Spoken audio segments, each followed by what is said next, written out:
Bonjour et bienvenue sur le site de alform.com dans la formation Oasis Client El Capitan, dans le module pour aller plus loin et dans le chapitre Initiation au scripting. Donc c'est la deuxième vidéo de ce chapitre. Au début on a pu voir donc Automator dans la première vidéo. On a vu, souvenez-vous qu'on a vu une certaine logique avec les entrées, les sorties, les résultats, toutes ces notions, les variables même, toutes ces notions on va les réutiliser en fait pour créer des scripts. Alors avant juste de parler des scripts, je voulais parler des launch agents. Alors très rapidement, parce que je vous en ai parlé, bon, on n'aura pas l'occasion d'en construire, mais je vais vous en montrer un que j'ai créé. Le but en fait de cet agent, c'était au démarrage d'un serveur en fait qui lance le logiciel VirtualBox. Ça permettait notamment voilà de lancer donc VirtualBox et de lancer une VM. Alors comment c'est construit en fait? Bon après voilà. Je suis allé moi dans la documentation pour voir comment le construire et donc moi je l'ai appelé juste tout simplement test.vbox et donc on mettait les arguments vbox manage pour dire ce qu'on veut faire. Donc moi je voulais donc gérer une machine virtuelle et notamment la démarrer, et le nom de cette machine virtuelle elle s'appelait Proxy Bastien parce que je lançais en fait un proxy que j'avais créé sous Linux. Et voilà, et surtout ce qui est important c'est run at load, c'est-à-dire on le lance pendant le chargement. Voilà. Dès que le VirtualBox était lancé, ça lançait la machine virtuelle également. Voilà, donc après ça reste, je vous ai dit, c'est des fichiers plist, donc les launch agents, et ça reste en fait un fichier plist. Dedans, qu'est-ce qu'on a en fait?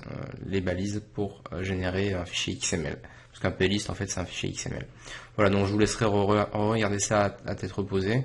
Et surtout, essayer d'en construire un, pourquoi pas, essayer d'installer VirtualBox, et pourquoi pas, comme c'est le seul outil qu'on n'a pas utilisé, voilà, que je préconisais pas en tant que logiciel de virtualisation pour ce qu'on a fait jusqu'à présent, pourquoi pas justement l'utiliser, installer une petite Debian, donc un Linux, et pourquoi pas automatiser une tâche. Donc moi pourquoi j'avais fait ça? En fait j'avais un serveur voilà qui était dédié à la virtualisation de machines Unix, et ça me permettait de démarrer certaines machines, parce que c'est un exemple que pour une, certaines machines au démarrage, parce qu'elles servaient qu'à ça la machine. Donc c'est notamment, on faisait des tests avec des proxys, je vous passe les détails, mais voilà, donc en tout cas ça a vraiment son sens. Maintenant, on va se mettre au scripting. Alors, on va commencer par un script très simple qui va reprendre un peu tout ce qu'on a utilisé. Donc je vais arrêter de montrer là le PowerPoint, on va directement passer sur la VM, parce que bon, la solution c'est bien beau, faut savoir d'ailleurs que je vous réserve des petites surprises, c'est-à-dire que tout ce qu'on va faire n'est pas forcément dans le PowerPoint, et même très loin de là. C'est justement, voilà, moi j'aime pas de filer les réponses, je préfère voilà, qu'on travaille ensemble, qu'on réfléchisse ensemble, et qu'on arrive voilà, à quelque chose d'abouti. Je vous fournirai tout de même les sources de mes scripts dans les ressources de la formation, mais en tout cas voilà, ne vous attendez pas à voir toutes les solutions dans le PowerPoint, c'est pas le but. Donc on va commencer, alors j'ai bien commencé parce que dès qu'on va faire des gros scripts, on va installer un logiciel, ce sera plus simple pour avoir au moins la coloration syntaxique, je vous expliquerai ce que c'est.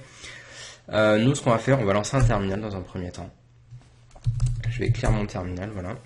Et je vais donc déjà passer en route, ça sera beaucoup mieux, donc sudo su, rappelez-vous. Il faut que je me rappelle de mon mot de passe, c'est mieux. Alors voilà, ce qu'on va faire, déjà je vais me placer directement, non même pas. On va créer un fichier déjà, donc un fichier, avec l'extension .sh. Alors qu'est-ce que c'est l'extension .sh? C'est juste pour dire que notre fichier, voilà, c'est un fichier shell.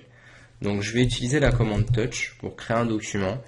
Pareil, si vous la connaissez pas, man touch, et je vous laisserai lire la documentation.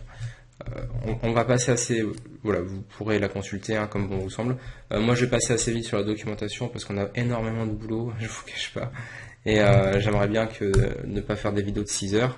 Donc ça fera pas 6 heures, mais voilà, on a quand même pas mal de travail. Alors, là je vais me faire clear, voilà, j'ai resizé la fenêtre pour justement quand on resize, qu'on revienne au point le plus haut. Donc je vais utiliser la commande touch. Alors là, n'oubliez pas, on est en route. Donc si on est en route, là je suis pas sur mon utilisateur. Donc je vais créer un document directement. Mais avant je vais préciser le chemin. Donc user, alform Bastien, donc ça c'est mon short name, mettez le vôtre. Sur le bureau, je vais créer tout ça. Et je vais nommer un fichier, donc on va l'appeler alform underscore updates. En plus, ça tombe super bien de faire ce script là. Tout simplement parce que hier soir il y a eu OS 10 qui est sorti, là on est en version 10.11.1, il y a la 10.11.2 qui est sortie hier soir, donc en plus le script, voilà, je vais l'utiliser pour mettre à jour ma VM, forcément je vais couper, ça prend une petite demi-heure, mais au moins on aura quelque chose de sympa. Voilà, donc là on a vu, j'ai un petit fichier qui vient de se créer, d'ailleurs j'ai fait une faute d'orthographe, non même pas, non, le S est là, c'est bon, donc là j'ai créé mon fichier. Maintenant, je vais, pour éviter de me retaper tous les chemins, je vais faire un change directory pour aller plus vite. Vous verrez qu'on va quand même pas mal manipuler. Voilà. Je vais utiliser le logiciel Nano qui va me permettre d'éditer mon fichier shell. Donc toujours pareil, man Nano. Nano, voilà, c'est un petit éditeur de texte en ligne de commande. C'est sympa, c'est assez, c'est très intuitif même. Après, il y a beaucoup de gens qui utilisent VI, mais c'est plus pour l'utilisation avancée. Si vous voulez utiliser VI, faites man VI. Et là, par contre, je vous conseille énormément de lire toute la documentation, parce que voilà, il y a des petites commandes à savoir. C'est pour enregistrer, c'est une manière assez particulière. Donc, moi, je vous invite quand même plus à utiliser VI. J'utilise Nano là pour l'exemple pour que ce soit très simple. Mais si vous faites commencer à scripter pas mal, utilisez VI ou alors un outil, on verra.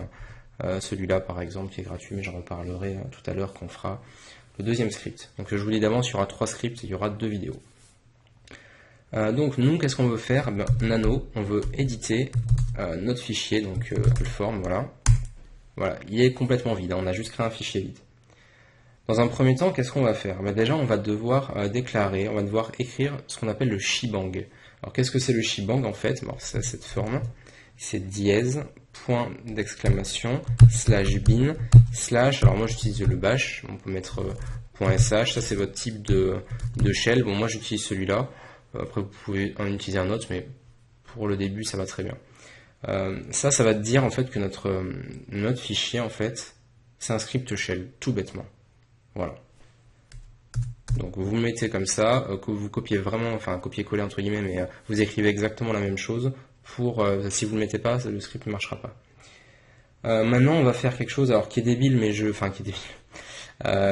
qui va prendre un peu de temps. Alors ça paraît bête, mais on va le faire parce qu'après on va copier-coller ça. C'est le cartouche. Alors le cartouche, ça paraît un peu bête de dire ça comme ça, mais en fait c'est super important. Et voilà. Et moi je prône vraiment de commenter un script shell. Pourquoi? Parce qu'il y a beaucoup de gens que je connais qui font des scripts shell et ils ne mettent aucun commentaire. Donc quand on relit, c'est la misère. Et moi, à chaque fois en entreprise, dès que je filme mes scripts shell, qu'est-ce qu'on me dit? C'est super, c'est commenté. Mais c'est pas pour dire que c'est super, hein, c'est juste voilà, le script est commenté. Du coup, c'est quand même plus agréable pour les personnes qui passent derrière, surtout qui n'ont pas forcément toutes les notions qu'on a. Donc voilà. Alors, qu'est-ce qu'il y a dans un cartouche? Déjà, on indique le nom du fichier, tout simplement. Donc là, je vais faire un copier-coller. Hein. Donc j'ai dit. Après, on peut mettre ce qu'on veut, hein, bien sûr. Moi, je vais vous montrer comment je fais les cartouches et après vous faites comme bon vous semble. Donc, il faut savoir aussi que pour créer des commentaires, on appuie sur la touche dièse, d'accord? Et donc ça ne sera pas exécuté en fait si vous voulez dans le script. Ça sera voilà, quand la personne va éditer le script, elle va voir justement les commentaires. Donc à quoi sert le script? Une description, mais à quoi ça va servir? En fait, on va faire des commandes de téléchargement. Et alors je reviens à la ligne. Hop là. Et installation des mises à jour OS 10. Système, on précise bien. Système, sécurité et logiciel du Mac App Store. Voilà. Après, on va préciser un auteur. Un auteur, c'est important, notamment pour avoir une traçabilité, surtout dans l'entreprise, pour savoir qui a fait quoi. Ça, c'est super important. Donc voilà, je mets mon nom, mon prénom, enfin mon prénom, mon nom. Très important également, la version du script. Donc là, je vais mettre 0.1 parce que voilà, on n'est pas en version 1.0, enfin bien que dans mes scripts, voilà, ils sont vérifiés, mais là, quand on construit des scripts, c'est quand même pas une V1. Après voilà, c'est ce que vous voulez. Hein. Et date, j'en mets pas parce que j'en ai combien si je mets une date? On est le 9, voilà. Dans mes scripts que je vous transfère, j'ai pas mis de date. Et voilà, donc en plus que c'est bientôt Noël. Alors, donc là voilà, on a fait notre cartouche pour enregistrer les modifications qu'on a effectuées. Vous appuyez sur la touche CTRL et O. Et surtout, il faut être administrateur. Donc c'est pour ça que je vous ai dit de passer en route, c'est quand même plus simple. Voilà. Et là, il me dit route 16 lignes. J'allais prendre l'accent anglais, mais on va éviter. Alors, si je fais commande Q, donc là je ferme. Enfin, ouais, allez, je ferme de façon brutale. Ouais, il n'a pas trop aimé d'ailleurs. Si je réédite mon fichier, donc je reviens dans le terminal. Voilà.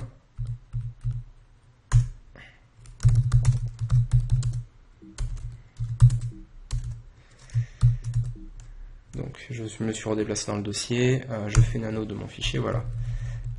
Juste ce qui m'inquiète un petit peu, c'est qu'il m'a créé un petit fichier la sauvegarde parce que j'ai quitté un petit peu de manière brutale. Bon, c'est bon, là sur notre fichier. Donc qu'est-ce qu'on va faire? Alors nous, si vous vous en rappelez dans un cours, je vous ai parlé en fait que quand on exécute des scripts, ils peuvent être mis en quarantaine. Rappelez-vous le chapitre où j'ai parlé de la quarantaine. Dans un premier temps, qu'est-ce qu'on va faire? On va justement empêcher que notre script passe en quarantaine. Alors là, pareil, hein, ça va être un petit peu lourd, mais moi je préfère qu'on commente les scripts. Et même pour vous, pour le relire d'ici quelques jours, ça sera beaucoup mieux. Alors, donc, on va faire une mesure de sécurité qui va permettre d'enlever le script de la quarantaine si jamais il est présent dans la quarantaine. Alors, je vous avais parlé de la commande en plus, hein, xattr-d, et comme, après on va dans com.apple.quarantaine, et notre script, alors là je ne veux pas faire de faute d'orthographe, surtout c'est super important, si vous faites une faute d'orthographe là, vous ne pourrez pas enlever votre script de la quarantaine. Et voilà, donc ça veut dire que si mon script passe en quarantaine, première ligne, il va nous l'enlever. Donc déjà, il pourra dérouler la suite. Et rappelez-vous, on avait vu 2 lignes de commande pour mettre à jour le Mac depuis la ligne de commande. Mais en fait, on va réécrire ces mêmes lignes de commande dans notre script. Donc typiquement, là je vais mettre, voilà, all update. Alors je fais du franglais, je suis désolé. C'est juste qu'en fait j'ai l'habitude d'écrire en anglais et j'essaye vraiment, là je me suis fait violence pour pas écrire en anglais, mais quand je scripte c'est un peu compliqué. Voilà, donc la commande pour obtenir toutes les mises à jour du système. Alors on va voir que là c'est un peu du par cœur. Mais je vous rassure, je connais pas tout par cœur, loin de là. Du coup, après, on verra dans le deuxième script. En fait, on va utiliser un éditeur. Et après, on aura notre terminal à côté, justement, pour vérifier. Mais on démarre tranquille.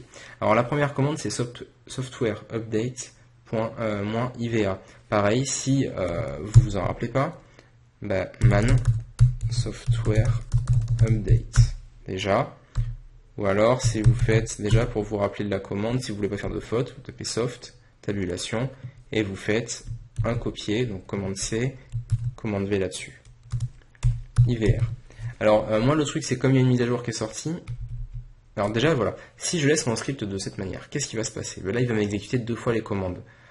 Alors c'est un peu dommage parce qu'on exécute une commande pour effectuer toutes les mises à jour, et là pour les mises à jour recommandées. Et forcément si on fait toutes les mises à jour, il va faire les mises à jour recommandées.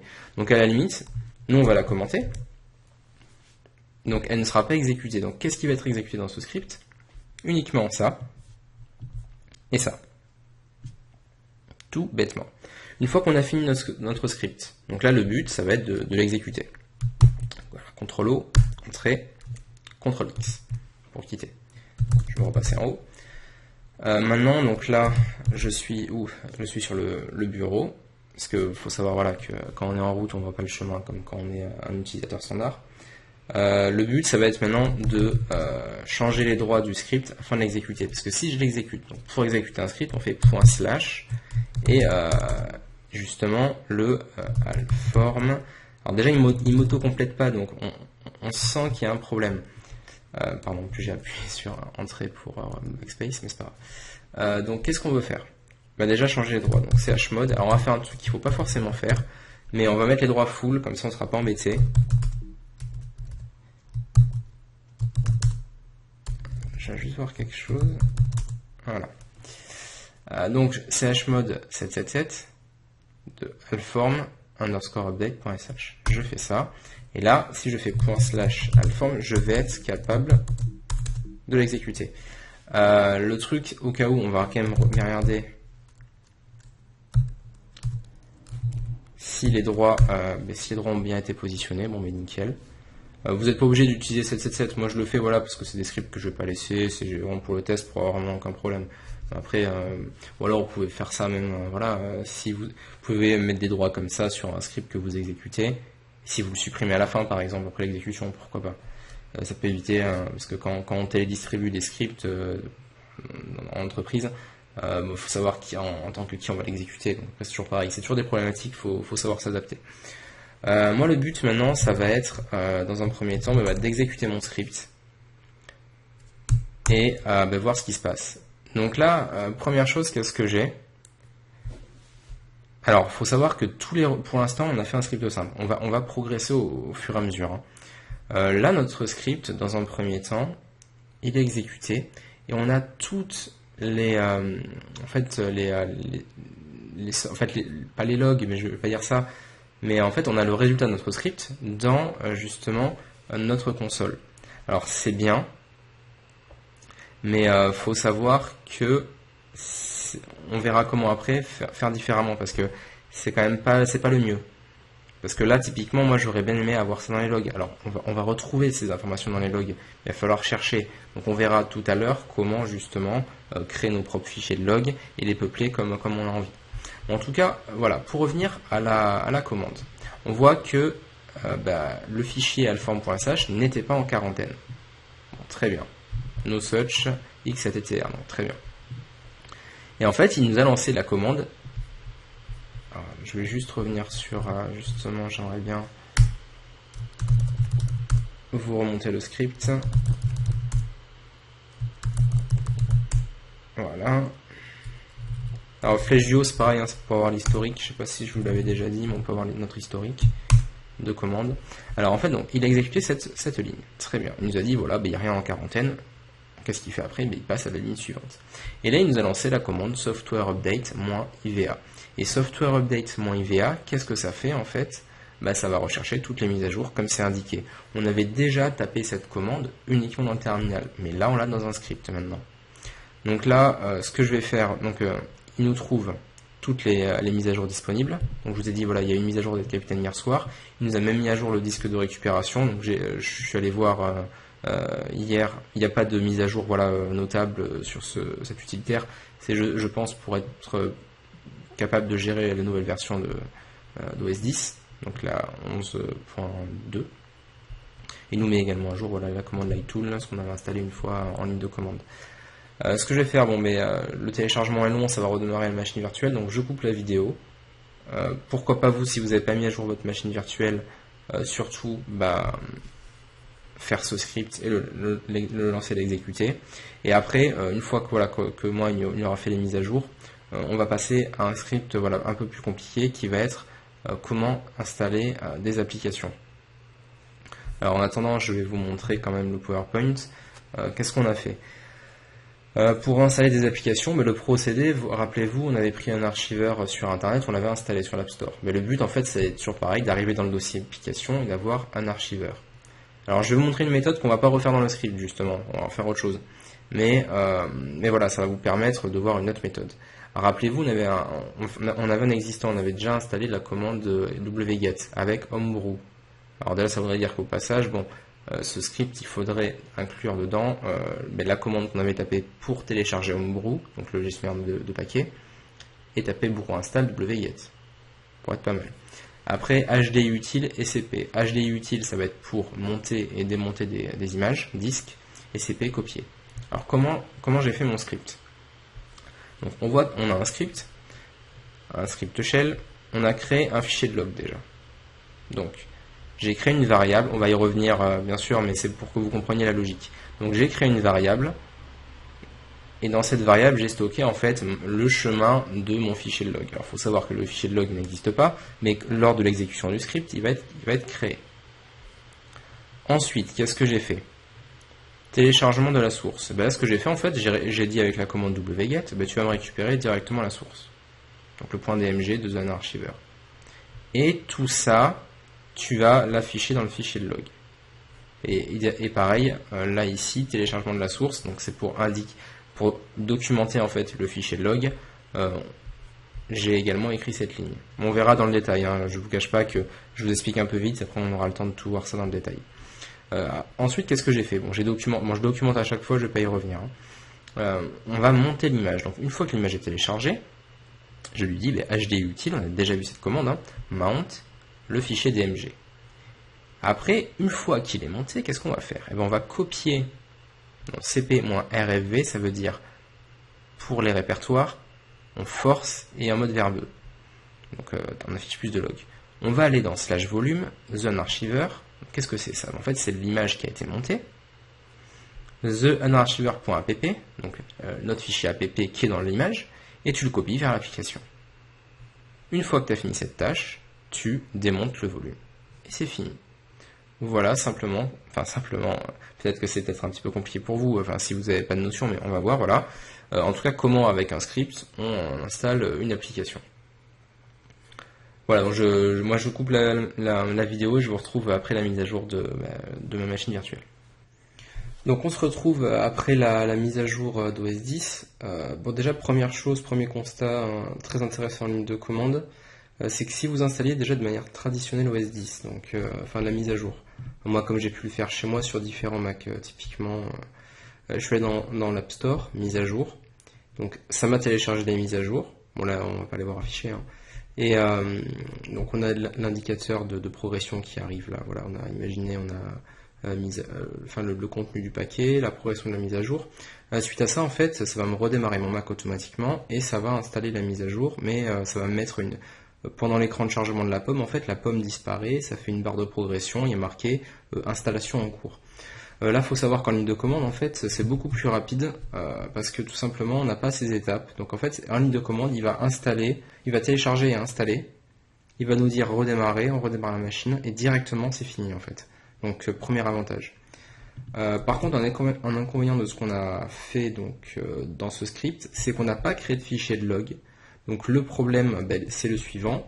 C'est que j'ai plus en fait ce que j'ai eu dans la commande quand j'ai exécuté mon script dans mon shell. J'avais justement le détail de la progression qui était très intéressant. Si je vais dans l'outil console, je vais passer en plus grand, voilà, je vais dans /var/log et install.log. Après voilà, il faut un peu déchiffrer, donc est-ce que c'est une bonne méthode de faire comme ça? Oui ou non. Si c'est pour un déploiement pour soi-même, allez, je vais dire à demi-teinte. Si c'est pour de l'entreprise, clairement, il va falloir qu'on crée nos fichiers de log. Donc, ce qu'on va faire, on va partir sur un nouveau script et donc d'installation d'application cette fois-ci. Et on va justement nous créer des fichiers de log, créer tout ça. Alors, ce qu'on va faire, pour pas trop perdre de temps, on va prendre ce document, on va le dupliquer. Voilà. Comme ça, on va... non, même pas. Mais écoutez, on va... Pourquoi le faire en graphique? On fait du scripting ou on n'en fait pas. Donc, qu'est-ce qu'on va faire? Je vais repasser administrateur. Voilà. Je vais aller directement, voilà, même dans mon historique de commande, on aurait pas mal. Et je vais faire un cp de alform vers user Alform Bastien desktop. Et je vais appeler mon document. Alors comment je devais l'appeler mon script? Alform install apps.sh. Alors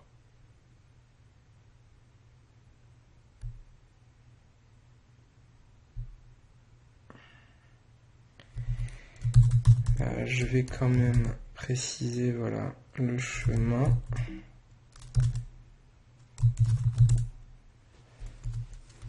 Alors, qu'est-ce qu'il me dit? Regardez, donc imaginez là, je viens d'oublier comment on utilise la commande cp, ça peut arriver.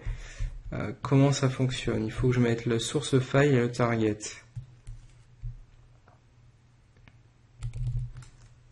Oui, c'est juste qu'en fait, j'avais pas oublié, c'est juste que j'avais mis un espace sans faire exprès. Voilà, donc là, j'ai créé donc mon fichier. En fait, j'ai copié mon fichier update et je l'ai appelé alform-install.sh. Maintenant, je vais aller l'éditer. On trouve la même chose. Donc déjà, on va copier le nom. Voilà, on va le faire en graphique comme ça pour pas faire de faute. On va rééditer le cartouche. On va installer une première application. Vous allez comprendre un peu tout ce qu'on va faire. Donc là, ça va être nous. Donc on va pouvoir supprimer des lignes. Donc là, on va décrire de la même manière à quoi va servir justement notre script shell. Donc qu'est-ce qu'on va faire? Nous, on va installer des applications. Donc,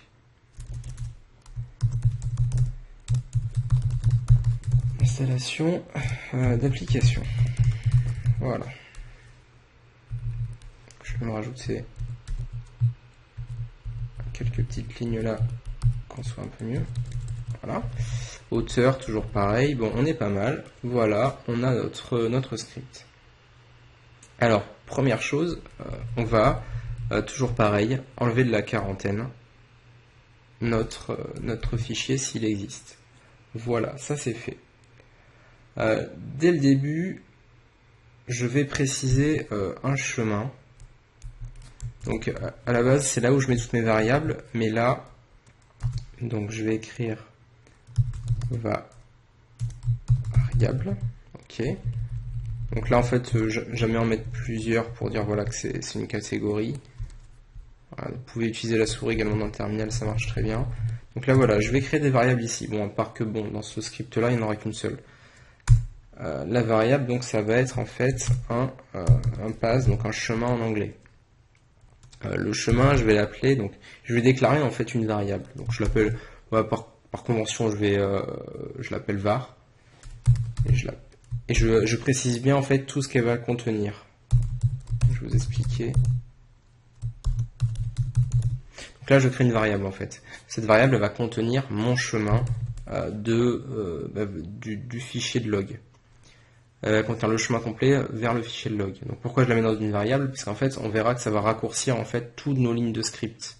Donc je crée ma variable, donc en l'appelant comme je veux, on peut l'appeler choucroute si on a envie, très clairement. Mais voilà, moi je l'appelle var et j'explique en fait ce que c'est. Donc on voit que c'est une variable pass log install script. Bon, qu'est-ce que c'est? C'est une var de chemin de log pour l'installation du script. Bon, très bien. Alors toujours pareil dans la console. Donc je rappelle, on a vu que les variables, les journaux de log est installé là-dedans, d'installation, donc nous on va faire pareil. Donc le but c'est d'aller dans /var/log et de créer un peu à la même manière de l'install.log notre fichier de log. Donc comment on fait? Mais tout simplement on va déclarer, voilà, donc on est là, et après je vais l'appeler install script, et pour bien voilà, le reconnaître, alform.log, pas oublier l'extension, bon, enfin, pas obligatoire mais vaut mieux la mettre. Et voilà, là déjà j'ai déjà créé mon fichier de log. On va rajouter également une fonction, alors très importante, que je vais pas forcément vous détailler, parce que ça va pas être le but très clairement de ce cours en fait. Ça va être créer une fonction qui va permettre d'horodater. Alors qu'est-ce que c'est horodater? En fait, c'est rajouter la date. Pourquoi je vous parle de ça? Dans un fichier de log, c'est quand même bien de savoir à quel moment on a utilisé en fait nos logs. Enfin, à quel moment, voilà, il s'est passé quelque chose, il s'est passé des événements. Donc je vais créer une fonction d'horodatage. Alors le but, voilà, là par contre, je vais vous demander limite de faire un copier-coller et de la comprendre plus tard, parce que là ça va être une fonction que je vais appeler date. Voilà. Donc là en fait ça c'est le nom de la fonction qui est défini voilà, par les deux petites parenthèses, et après on va mettre le contenu de notre fonction. Donc après voilà, bon là c'est un peu plus complexe. À la limite, vous ne posez pas trop de questions pour l'instant. Et voilà, et faites-le, copier-coller ces lignes. Et après on y reviendra. Mais c'est surtout voilà pour horodater. Après voilà, c'est pas le but du cours, hein. Nous le but du cours c'est faire un peu tout ce qu'on a vu au travers de script. Ça impacte pas du tout en fait, si vous voulez, le script en lui-même, hein. C'est juste une convention en fait de nommage par rapport à notre fichier de log. Si j'ai rien oublié, je crois que c'est ça. Qu'est-ce que je dis en gros? De lire chaque ligne, et à chaque ligne tu rajoutes la fonction date. La fonction date d'ailleurs qui qui va voilà, permettre de redater suivant un certain format. En fait, ma fonction je l'appelle comme je veux et j'utilise en fait ces composantes voilà, du système Unix, date et line, pour lire les lignes et rajouter la date, tout simplement. Donc nous, on va vouloir regrouper toutes les sources de nos applications. Donc je vous invite à aller dans le Finder, à créer un dossier source et à télécharger des applications. Alors Atom sur Mac, il va se trouver sur le site, voilà, je l'ai ouvert la dernière fois, atom.io, vous faites download, il va apparaître dans le dossier téléchargement, et du dossier téléchargement, vous créez votre dossier source, donc à la racine, et vous déplacez le binaire. Donc le binaire, ça sera un zip. Après, on va télécharger un DMG, typiquement Charles Proxy. Donc vous tapez Charles Proxy Mac, vous allez le trouver sur ce site, et vous faites download free trial et pour Mac. Ensuite, un archiveur, pareil, vous allez prendre la source, pas du Mac App Store justement, mais du site de l'éditeur, donc Zone Archiver, et vous le trouvez sur ce site-là.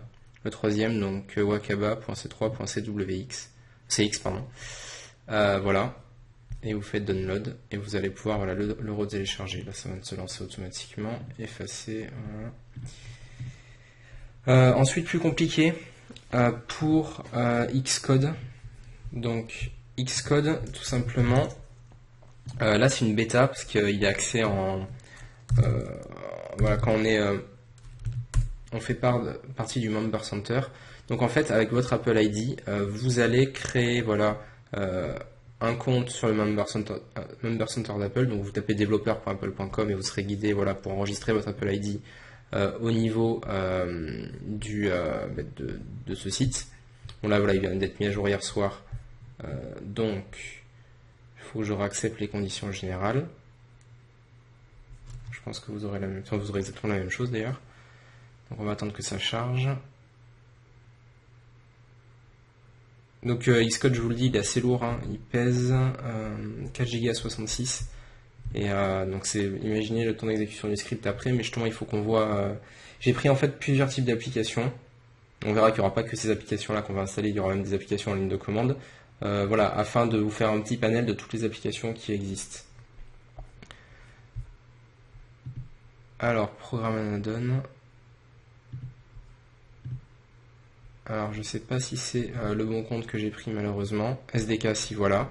Je vais dans SDK, dans Xcode, et après vous pouvez dans Download, voilà, le temps que ça arrive, télécharger Xcode 7 mais en bêta pour avoir vraiment le binaire dans un point DMG, pas depuis le Mac App Store. À part que voilà, là ils viennent de le sortir aujourd'hui, pas en bêta, donc il faudra attendre bien entendu qu'une nouvelle bêta sorte. Oui, parce que ça a été, je l'ai fait avant la mise à jour de hier soir. Mais là d'ici à mon avis que la vidéo sorte, bien entendu il y aura une nouvelle version bêta. Quoi qu'il en soit, une fois que vous avez tous les binaires, vous allez voilà, les placer dans le dossier source. Donc nous, qu'est-ce qu'on va faire? Déjà, dans un premier temps, le but, alors je vais même déjà, parce que moi j'ai déjà installé le logiciel, donc le but ça va être déjà que je le supprime. Voilà.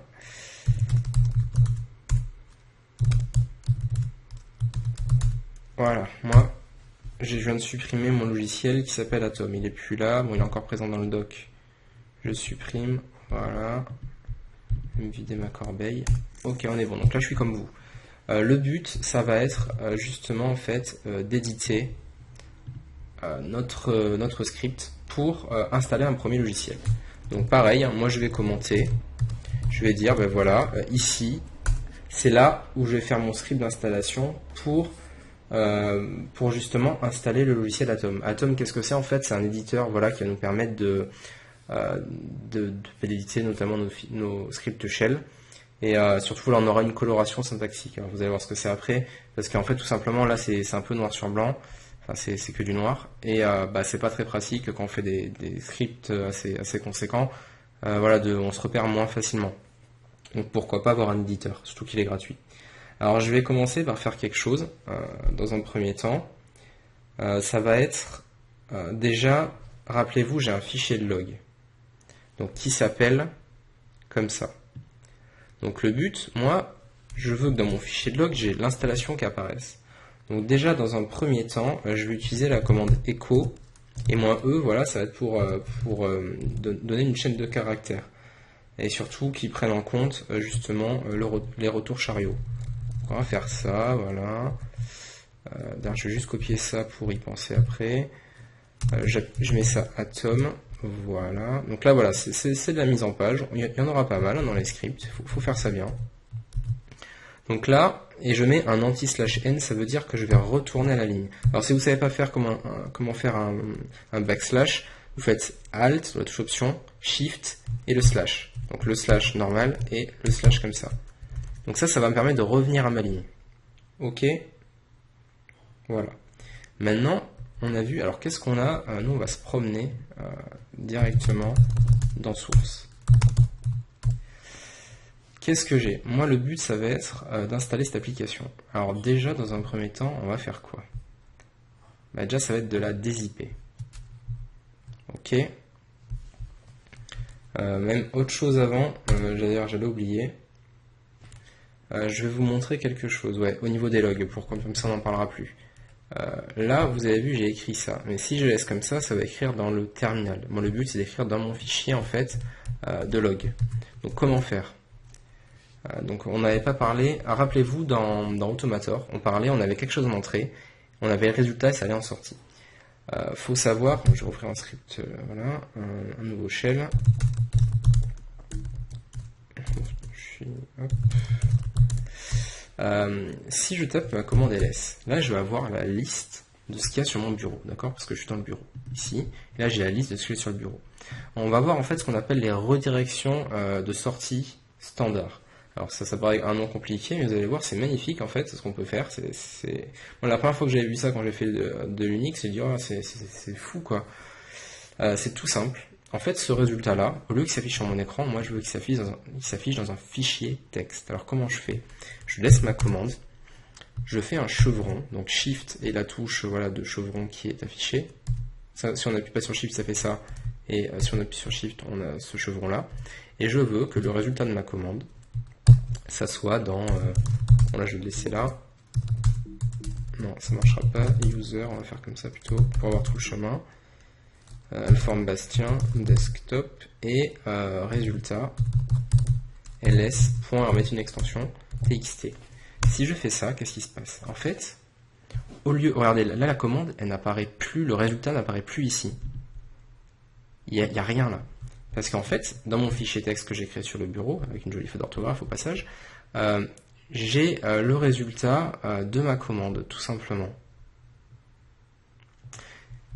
Si par contre je veux afficher un deuxième résultat, si je refais ça, qu'est-ce qui va se passer? Et regardez, ça m'a réécrit par-dessus en fait. Alors pour que vous compreniez bien, je vais faire ça.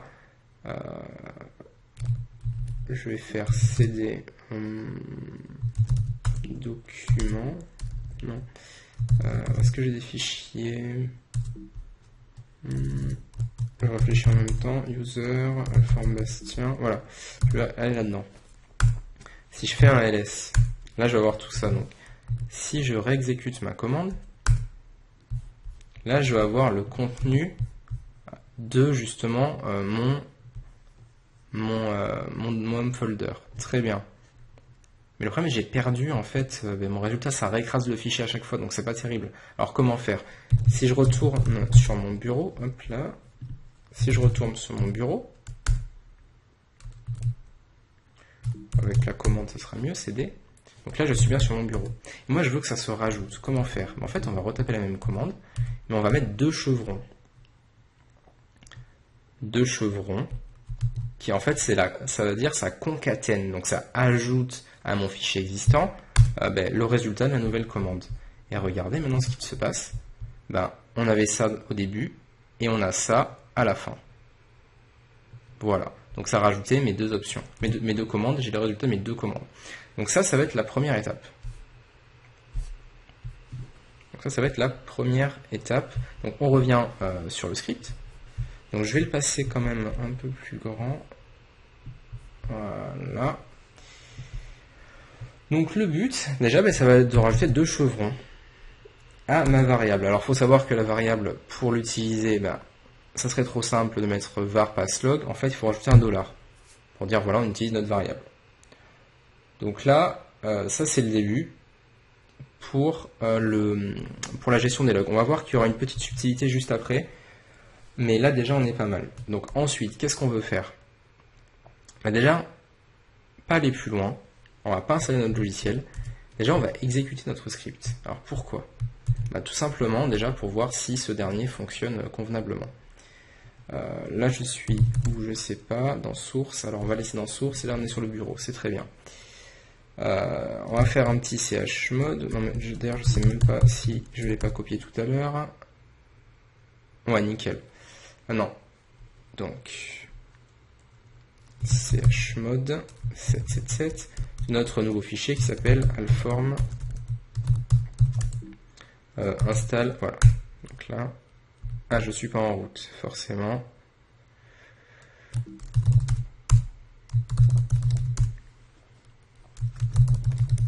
avez vu, j'ai un peu de mal avec les mots de passe. Je vais faire ça, ça sera mieux. Je suis déjà en route, c'est bon, parce qu'il m'a gardé mon mot de passe. Donc si je vais dans user, alform bastien, desktop, ls-l. Ok, donc là mes deux scripts ils sont parfaits. Je vais faire un petit rm-f de résultat.txt parce que je n'ai plus besoin, voilà. Donc là, le but, moi j'ai déjà exécuté mon alform install app. Alors vous allez me dire, mais pourquoi tu l'exécutes, sachant qu'il n'y a rien? Non, il n'y a pas rien dans le script, hein. On va le regarder. Qu'est-ce qu'on a? Déjà, moi, pour voir s'il fonctionne, avec tout ce qu'on a écrit là, il va m'exécuter cette commande, mais surtout, il va me créer un fichier de log, et il va écrire une première ligne dans ce fichier de log, qui est atom. Déjà, ça peut être un bon moyen pour voir si on n'a pas fait d'erreur. Donc, qu'est-ce qu'on fait? Je vais faire / alform install app. Là, il m'a mis un message. Moi, je le laisse afficher là. Ça, c'est volontaire. Pour dire, justement, il est dans la quarantaine. On va voir comment après... Enfin, il n'est pas dans la quarantaine. Et on va voir comment après enlever ce message.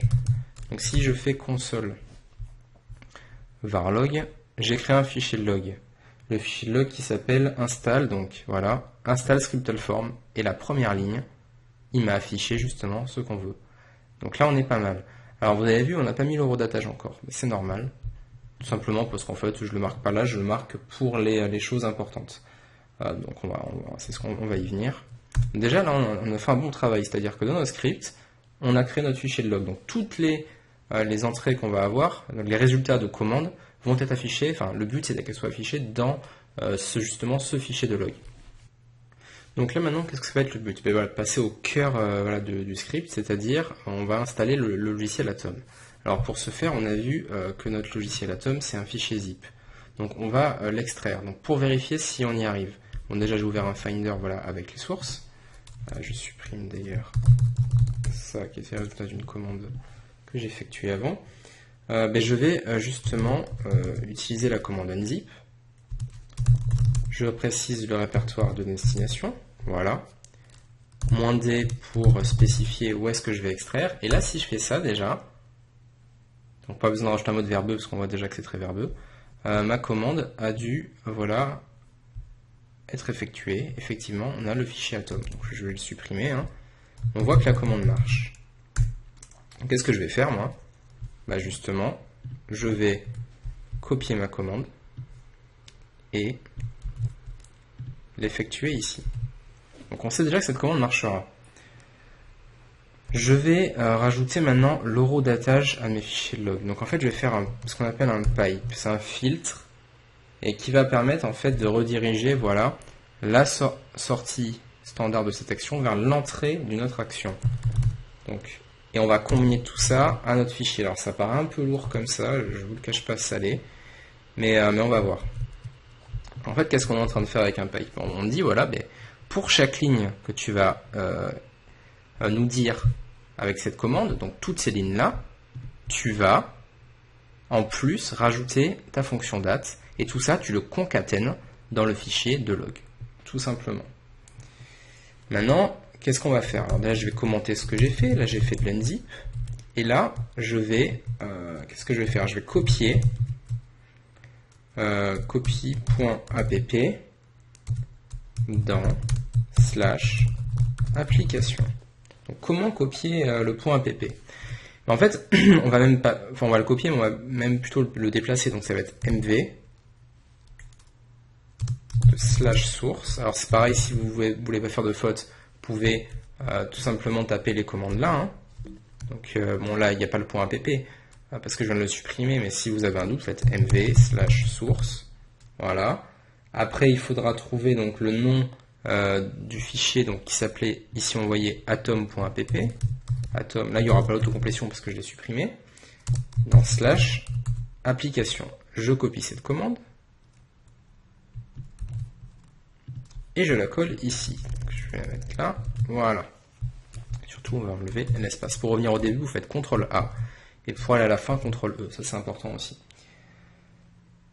Et une fois que j'ai fait ça, écoutez, on va s'amuser à faire un joli petit copier-coller, parce que de toute façon, notre fonction d'horodatage, elle va pas bouger d'un poil. Hein. C'est pour ça qu'en fait, on utilise également une variable pour éviter de, à chaque fois, copier tout ça là-dedans. Ça fait un peu plus clair, bien qu'on a autant de caractères, mais c'est vrai que ça va très vite.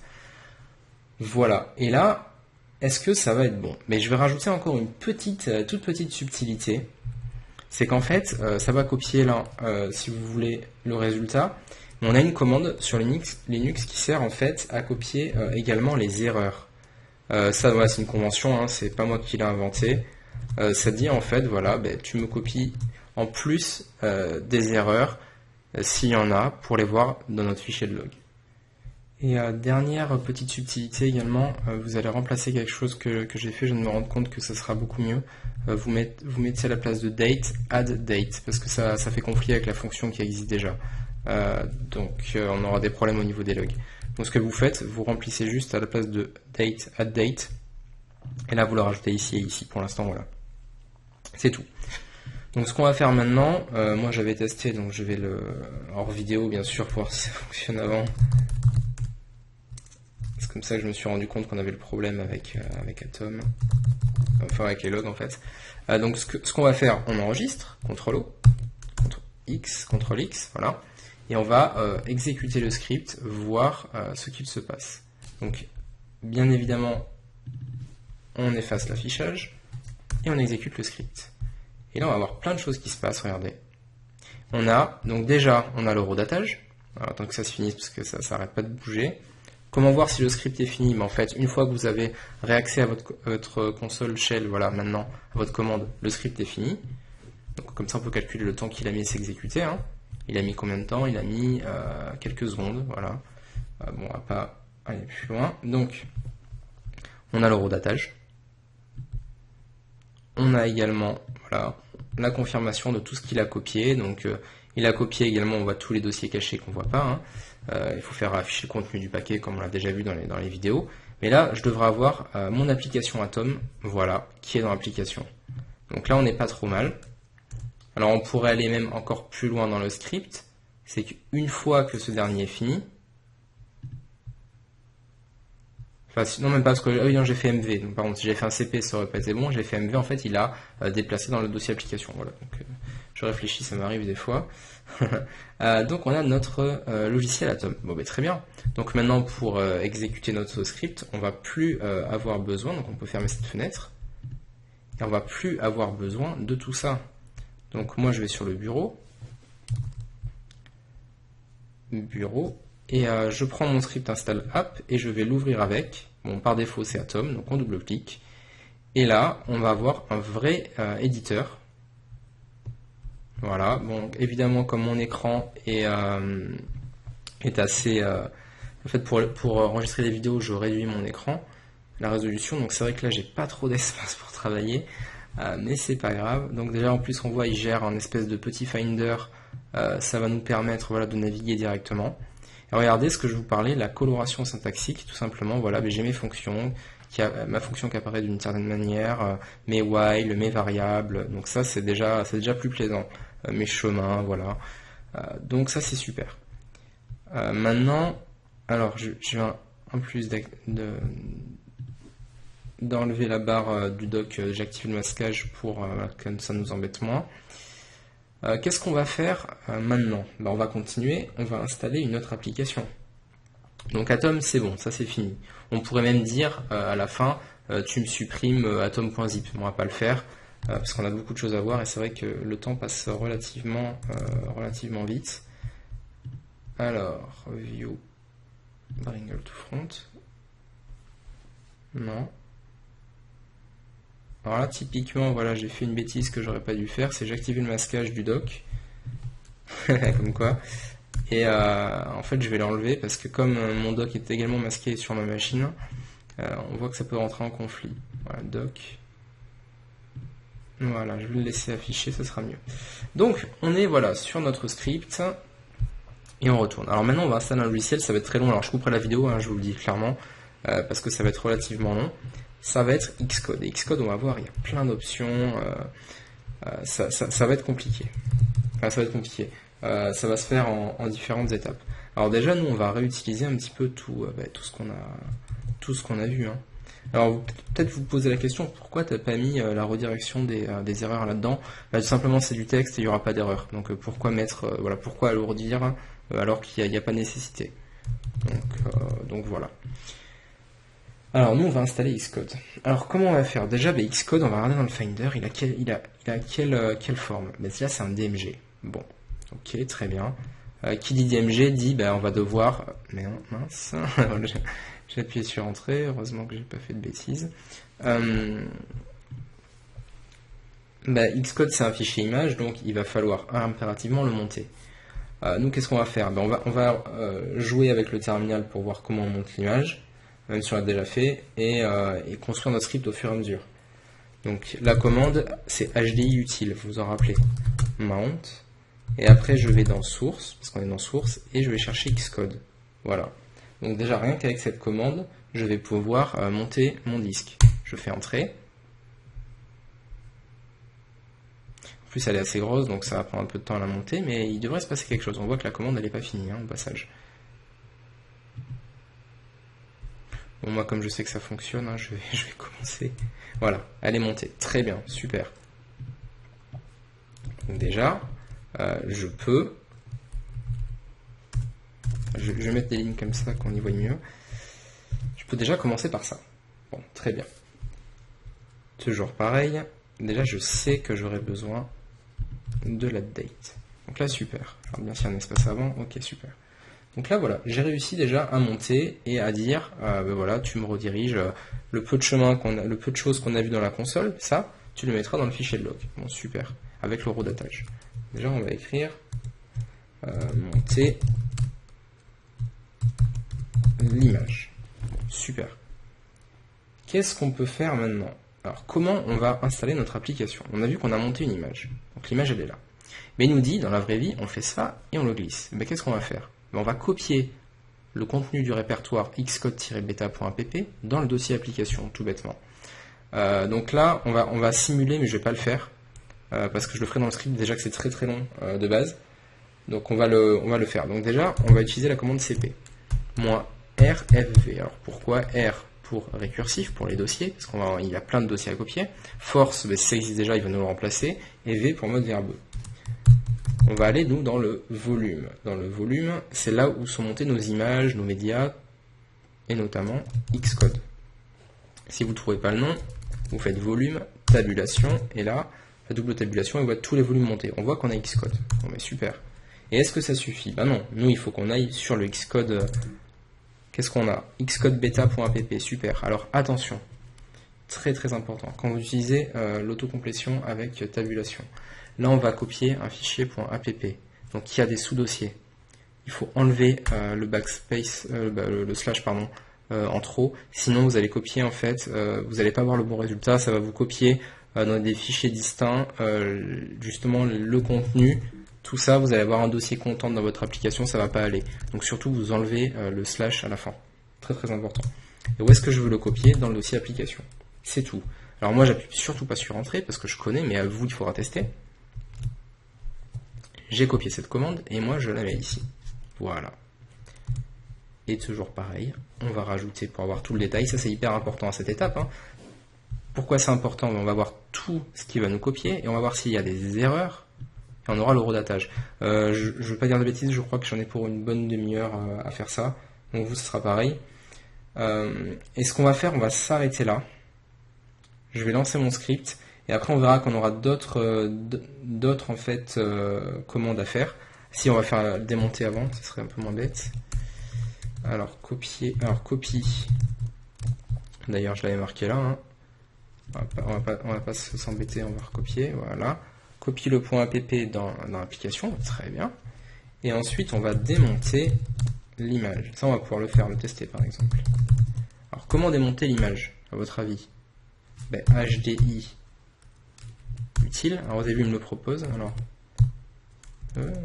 HDI, la tabulation. HDI utile, ça sera, si je me rappelle bien, détache ou unmount. Ouais, unmount. On va utiliser celui-là. Slash volume slash Xcode. Jusque là, tout va bien. Donc moi je vais quand même tester cette commande pour voir si elle fonctionne, si j'ai pas fait une faute. Donc qu'est-ce que je fais? Ça. Bon. Volume, voilà, unmounted successfully. Est-ce que dans le Finder il est encore monté? Non. Bon, super. Donc ma commande, je l'ai déjà tapé là, voilà. Je vais rajouter ceci, le date. Il y a un espace en trop, voilà. Et là, on va dire que je suis pas trop mal. Après, ce que j'aurais besoin de faire, je n'aurais plus besoin du volume monté, donc voilà. Là, non, commande S, je suis habitué là au terminal. Alors, ce qu'on va faire par contre, comme moi je vous fais le script étape par étape, je vais commenter bien évidemment les autres lignes, parce qu'on je vais pas réexécuter en fait, je vais pas réinstaller le logiciel. Donc en fait, je vais procéder comme dans Automator, étape par étape. Donc là, voilà, on va installer Xcode. Alors, qu'est-ce que je fais? Je vais laisser le script comme ça, je le réduis comme on aime. Je vais clear ici, donc je vais effacer l'affichage, et moi je vais réexécuter mon script. Alors, je suis où? Dans source, alors on va plutôt aller, ouais, c'était ici. Non, bon, écoutez, on va retaper la commande, hein, c'est pas grave. Voilà.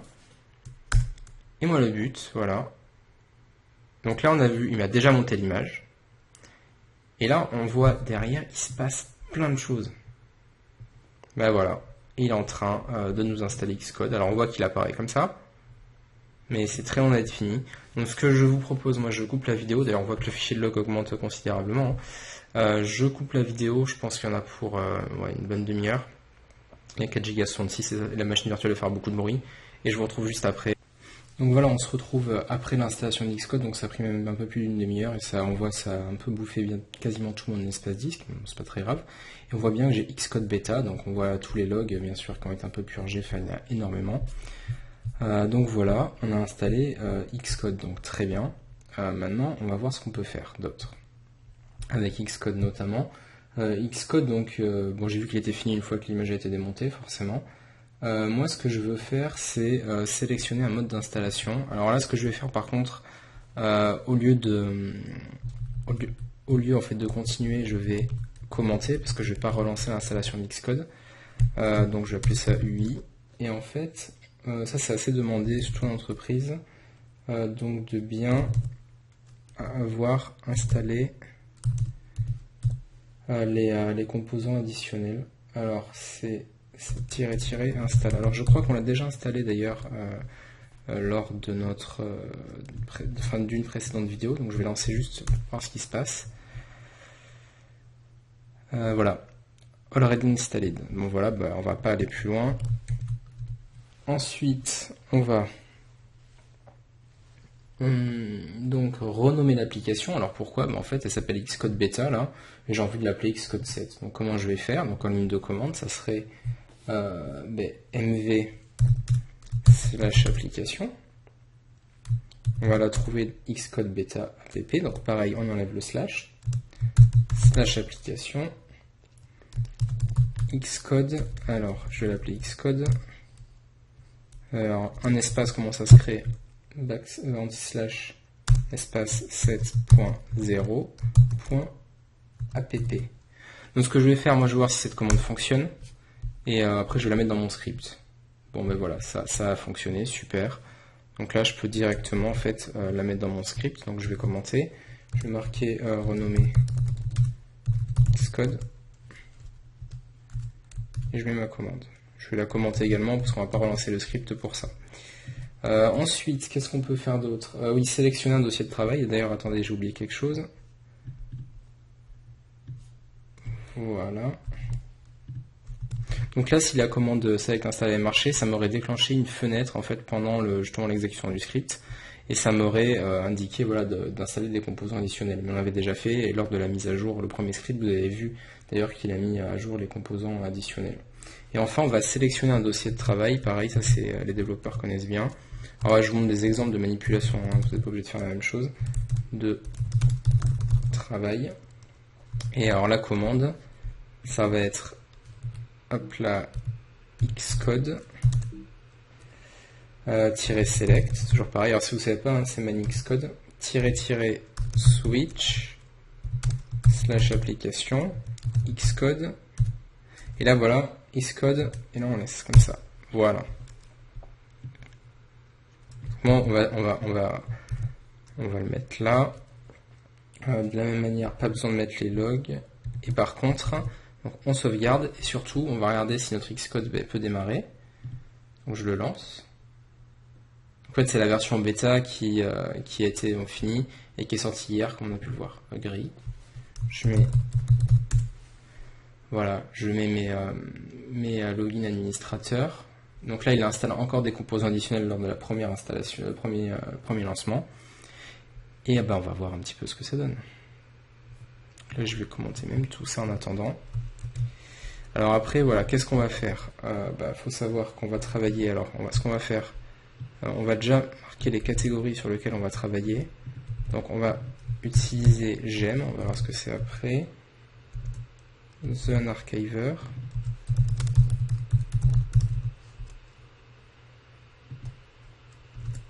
Homebrew, ça va vous rappeler des souvenirs.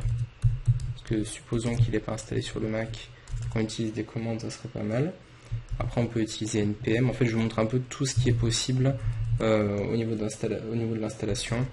Et voilà, après j'ai extrait ça voilà, de travaux que j'ai déjà effectués en entreprise, notamment pour des développeurs. Node.js, Charles Proxy. Comme ça on aura nos catégories déjà de créer. Et voilà, et déjà on s'arrêtera là et je pense que déjà la vidéo sera bien assez longue comme ça. Donc là voilà, on a vu, on a installé Xcode et il marche à la perfection. Donc la suite, ça va être d'utiliser donc gem. Alors, on va reprendre de la même manière à chaque fois les échos. Donc là, on va faire un peu la partie documentation maintenant, ça sera fait. Voilà. Ça, c'est les tâches un peu répétitives, on les fait depuis le début, comme ça, on est tranquille. Alors ça paraît un peu lourd, hein, bien sûr, je le conçois tout à fait, mais ça l'est beaucoup moins dès qu'on lit les logs, hein, très clairement. Vous pouvez pas savoir comment, enfin si, peut-être que au moins vous allez vous en rendre compte assez rapidement, mais c'est vraiment essentiel de faire ça. Vous avez vu, il nous reste beaucoup de travail, alors j'espère que cette vidéo sera pas trop longue, j'espère qu'elle fera pas plus d'1h30 quand même. Mais bon, ben on est parti. Alors, gem en fait, voilà, c'est un outil. Si vous ne le connaissez pas, vous allez faire man gem. On voit Ruby gem programme. Donc il n'y a pas beaucoup d'aide. Moi, ce que je vais faire, ça va être une commande.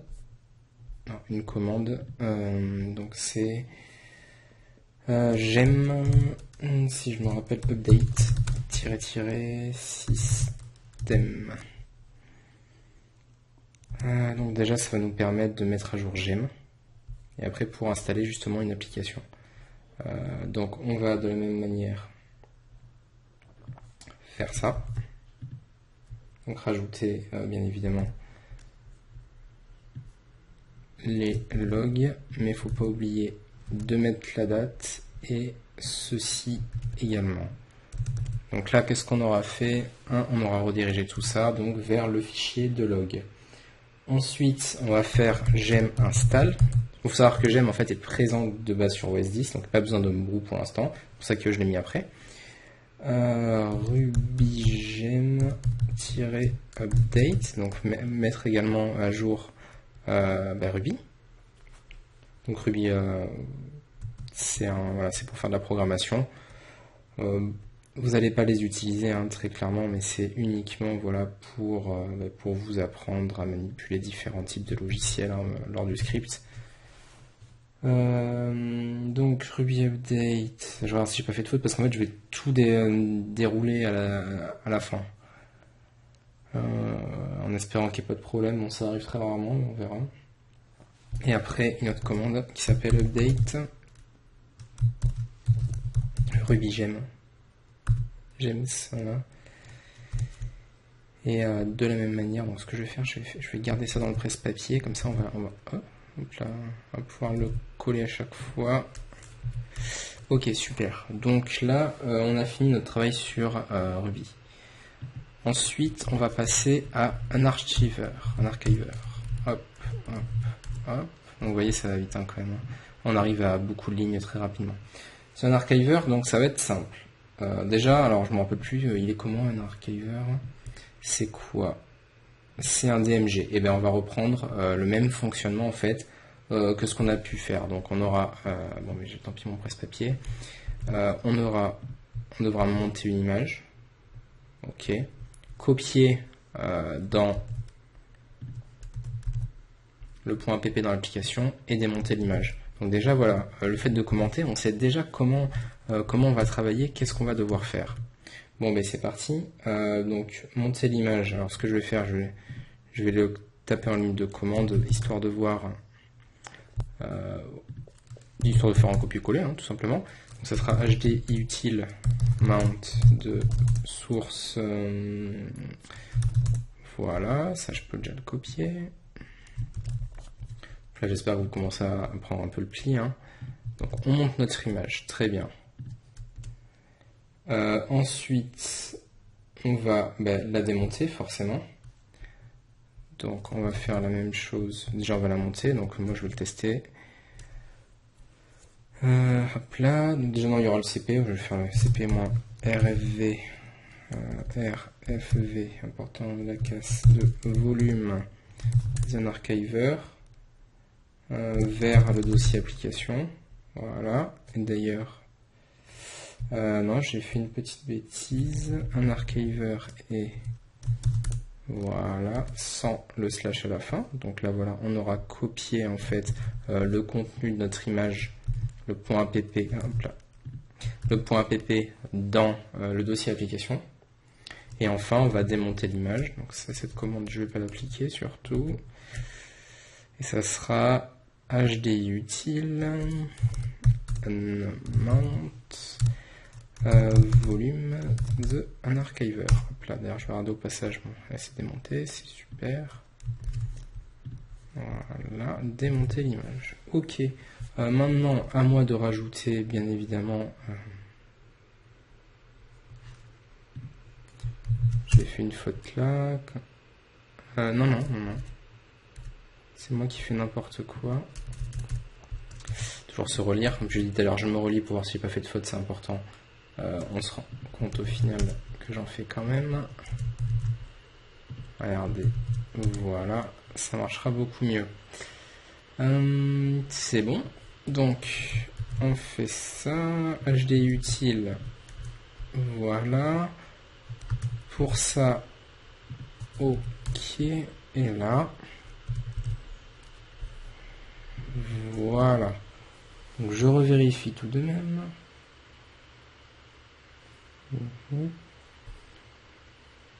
Ok, on n'est pas trop mal. Alors, Homebrew, on l'avait déjà installé une fois. Donc on va pas inventer la poudre. Hein. On va pas inventer la poudre. Ce qu'on va faire, on va taper Homebrew. Rappelez-vous, sur le site internet d'Homebrew, il y avait la commande pour l'installer. Voilà. Même si nous il est déjà installé, c'est pour montrer voilà, qu'on peut utiliser également ce type de commande avec Ruby. Voilà. Alors, nous on va faire ça. À votre avis, est-ce que ça suffit? Bah non. En fait, on va rajouter date.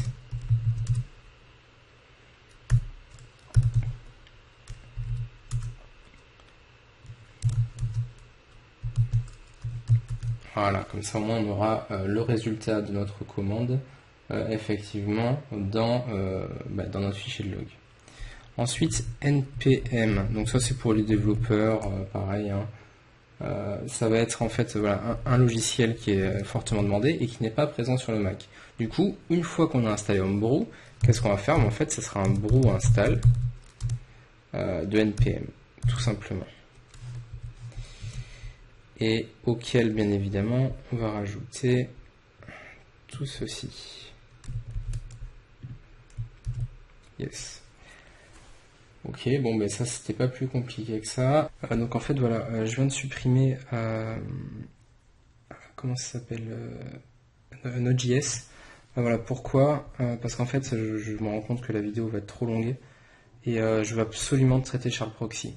Donc ce qu'on va commencer à faire déjà, on va essayer d'exécuter notre script pour voir si tout est ok. Comme ça je commenterai tout et on passera à Shard Proxy parce que je veux vraiment montrer à Shard Proxy qu'il y a une très grosse spécificité pour des installations en ligne de commande. Donc là genre tout est commenté, voilà. Donc nous le but ça va être d'exécuter le script et de voir ce qu'il se passe. Donc surtout on va dans la console et on efface l'affichage. Je retourne là sur le desktop, voilà. Donc je regarde bien que j'ai sauvegardé mon script. Ouais, c'est bon. Je vais l'exécuter, j'espère pas avoir fait d'erreur. On verra bien, ça peut arriver, hein, je vous cache pas. Donc là, je vais vite aller dans les logs. Donc j'aime.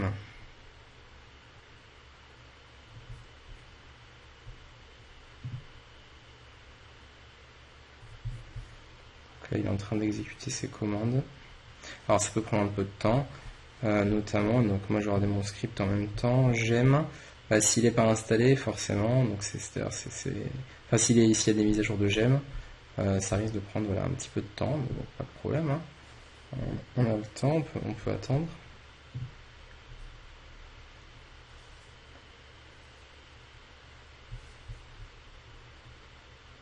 En tout cas le script ne s'est pas arrêté, donc c'est qu'il est en train de travailler.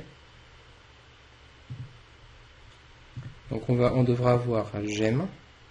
Je revérifie en même temps, j'aime install Ruby, ouais. Ouais, on est bon. Après donc qu'est-ce qu'il va faire? Il va aller sur un archiver, il va monter le DMG, il va copier un dossier application, il va le démonter. Homebrew, il va l'installer, bon il va voir qu'il est déjà présent. npm, il va installer npm via la commande brew qu'on aura installée au préalable. Et enfin, Shard Proxy, on verra ça tout à l'heure.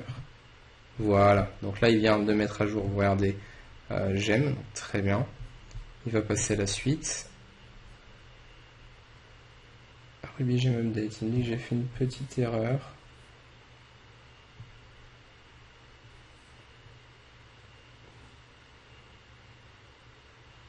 Bon, il n'a pas aimé le RubyGem Update. Update underscore RubyGem. Ah, j'ai oublié une ligne. Je vais la faire après. Ça, on voit les erreurs. Homebrew, voilà. NPM. Bon. Et est-ce que j'ai un archiver dans mon... Bah, nickel. Super. Bon, ça a fonctionné. Par contre, j'ai fait une petite erreur. Tout à l'heure, alors c'était dans quoi? Donc déjà, ça c'est... Non, enfin, le premier peut passer. Update... Je regarde, update-ok. Alors quand on ne sait pas, bah, typiquement ce que je peux faire c'est ça. Je m'installe. Donc là, ah oui, bah, je viens de le voir.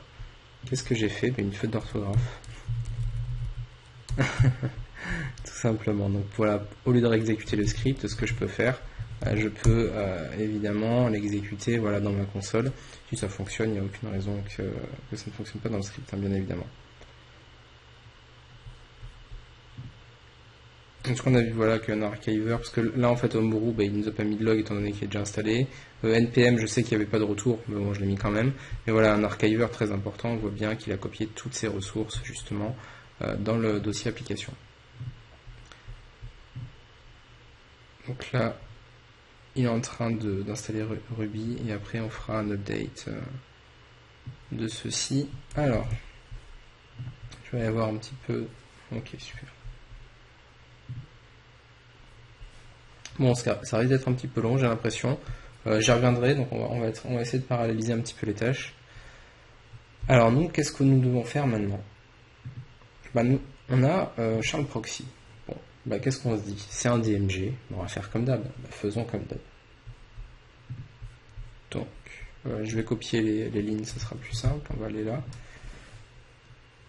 Alors, qu'est-ce que je veux faire? Bah, dans un premier temps, nous, on va monter l'image. Donc, ça serait HDI utile. Je vais tester une autre commande d'ailleurs, c'est attache, c'est la même chose que monte, de source, Charles Proxy. Voilà. C'est tout. Est-ce que je peux la monter? Et là, regardez qu'est-ce que j'ai en fait dans le DMG justement d'installation. En fait, j'ai, si vous voulez, des conditions d'utilisation. Et il faut que j'appuie sur oui pour voilà, monter l'image. Alors, il y aurait des méthodes à la limite voilà, pour faire l'entrée clavier, mais moi je veux que tout soit automatisé. Donc, comment parvenir à ce résultat? Voilà, ça. Mais justement sans intervention utilisateur. C'est pour ça que je voulais vraiment passer un peu de temps sur ce type de problème. Non, il n'est pas très chaud pour faire ça.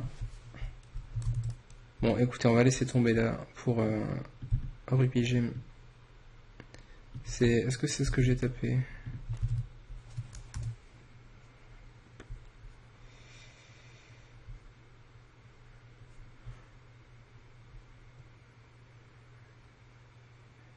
Pourtant, je m'installe, c'est ça. Bon, écoutez, ce qu'on va faire, je le corrigerai dans le script, ça c'est pas un problème.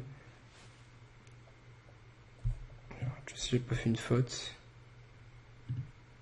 Gem installe RubyGems-update. Non, ça m'a l'air ça quand même. Je vais juste vérifier si cette commande fonctionne et après on passe directement à l'autre. Alors, je vais juste regarder quelque chose. J'ai pas un problème d'internet, on sait jamais. Le test, je vais marquer, mais c'est pas grave. Okay. Bon. Bah écoutez, il est pas très chaud. Bon, allez, c'est pas grave. Je regarderai ça et je le corrigerai dans le script. Mais nous, voilà, ce qu'on va faire, c'est installer Charles Proxy. Donc, déjà, je vais commenter tout ça. Charles Proxy, en fait, ça arrive assez souvent des DMG qui ont justement des petits messages particuliers et comment arriver à résoudre ce problème. Et dans un premier temps, en fait, on va convertir l'image. En fait, on va convertir l'image. C'est-à-dire, alors qu'est-ce que je veux dire par là? En fait, on va changer le format pour justement bypasser ce message qu'on a eu. Donc comment je vais faire? En fait, c'est toujours avec la commande HDI utile. Donc ça, je vous le donne, c'est une super astuce parce que j'avais mis beaucoup de temps à la trouver. Dans le man, on voit qu'on a convert. Et après, voilà, il faut sélectionner notre image. Donc jusque là, bon, ça peut aller. Source, Charles Proxy, voilà. Et après, bon, dans la doc, qu'est-ce qui est marqué? Format, UDC O. C'est pas moi qui l'ai inventé, hein, -O. Et après, on met vers quoi on va la convertir. Et en fait, moi, au lieu de mettre DMG, je mets CDR. Voilà. Ça, c'était issu de la doc, tout simplement. Et ça permet, cette commande, voilà, de convertir notre image. Donc ça, très pratique. Et à s'en rappeler, voilà, le convert, afin justement de pouvoir bypasser ce type de problème. Donc une fois qu'on l'a converti, bon, on va repasser comme d'habitude. On va monter l'image. D'accord. On copiera le point .app dans le dossier application et enfin on démontera l'image. Donc par contre, il ne faut pas se planter. Donc comment on va faire pour monter l'image? Je vais toujours pareil, HDI utile, on va mettre attache. Et là, ça sera cette image surtout à monter, pas l'autre, celle qu'on a créée. Donc CDR, auquel je vais bien évidemment rajouter ceci. Voilà, donc là on a monté notre image. On va la copier maintenant. Donc ça sera tout bêtement un CP -RV. Voilà, hop là. 2, alors je vais essayer de me rappeler volume. Je crois que le volume il s'appelle Charles. Donc il y aura un espace proxy. Alors, je le fais de mémoire, j'espère que c'est ça. Version espace V, celui mais la version 3.11.2 et après on aura c'était Charles, je crois que l'application s'appelle Charles, on verra si j'ai fait une faute, .app et vers application, je corrigerai, là je le fais vraiment de mémoire, j'espère que c'est ça. Après pareil on rajoute ceci. Et enfin, on va faire un démontage d'image, donc HDI. On a la commande aussi que onMount, c'est détache. Donc volume. Et là, on va chercher Charles. Le volume s'appelle Charles Proxy. Et bien sûr, il faut préciser la version V. Donc nous, on est en 3.11.2. Tac, et voilà, donc on va tester déjà tout ça, voir si ça fonctionne. Donc toujours pareil, je vais regarder si ma commande... Ah ben là ça marche, en tout cas cette commande elle fonctionne bien, donc tant mieux. Moi je regarderai ça tout à l'heure.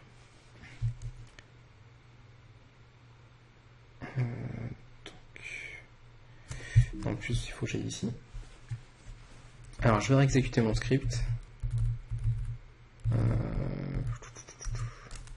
Non, mais c'était bien là qu'il fallait que j'aille. Je vous dis d'utiliser 2 onglets, je me perds dedans.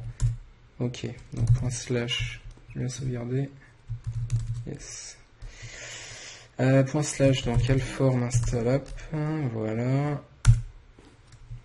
Alors moi je vais directement aller dans le fichier log. Donc là, qu'est-ce qu'il est en train de me faire? A priori, il est en train de convertir. Hop là. Donc il m'a converti, il a réussi à monter l'image. Pas mal, pas mal, pas mal. Alors j'espère que je vais pas avoir d'erreur. Hein. Ah, il a pas détache. Bon, il a pas aimé comment on a démonté l'image. Mais est-ce que j'ai Charles Proxy? Non. Je ne l'ai pas. Alors moi déjà, première chose. Donc comment vérifier qu'on a un problème? Déjà on voit que mon image elle est convertie. Très bien. Donc déjà on est bon. Là. dans les volumes, il est appelé comme ça. L'application c'est Charles. Ok, donc on va, ce qu'on va faire, voilà, on va faire étape par étape, on va vérifier. Donc ça déjà, je sais que ça marche. Le attache, je sais qu'il marche. Et c'est le CP maintenant. Alors, regardez. Parce que le CP, moi j'ai pas l'impression qu'il s'est effectué. Hein. Donc je vais reprendre ma commande. cp-rv de /volume. Quand je vous dis qu'on ne réussit pas du premier coup, hein, c'est pas pour rien. Alors déjà, est-ce que j'aurais pas fait une faute ici? Bon, de toute façon, c'est pas compliqué. Hein. Voilà.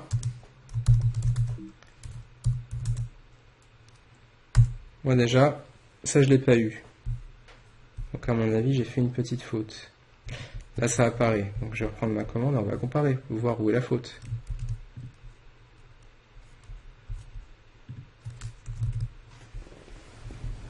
Bon, à part que là, comme ça, je la vois pas.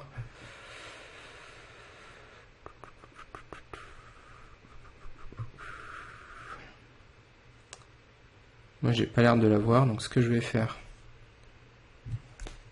je vais relancer mon script. Peut-être que j'avais fait une erreur, hein, ça peut arriver. Le but, voilà, c'est vraiment d'y aller étape par étape. Donc, quand vous avez un problème comme ça, vous faites ça. Et là, on va relancer le script.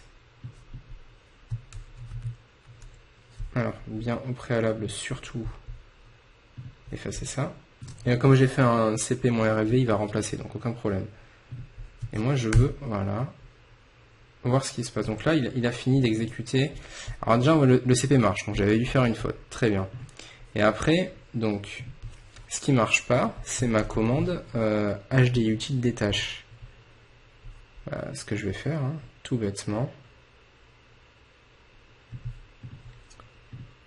Je regarde quand même Charles Proxy. Bon.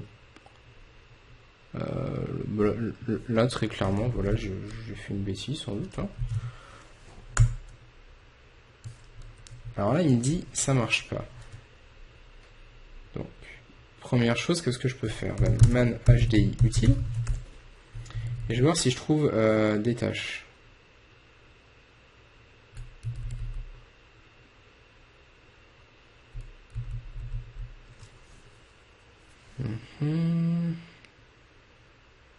Des tâches.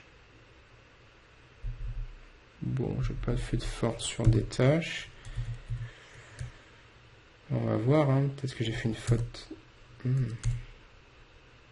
Bah ouais, j'avais fait une faute. Alors, comme je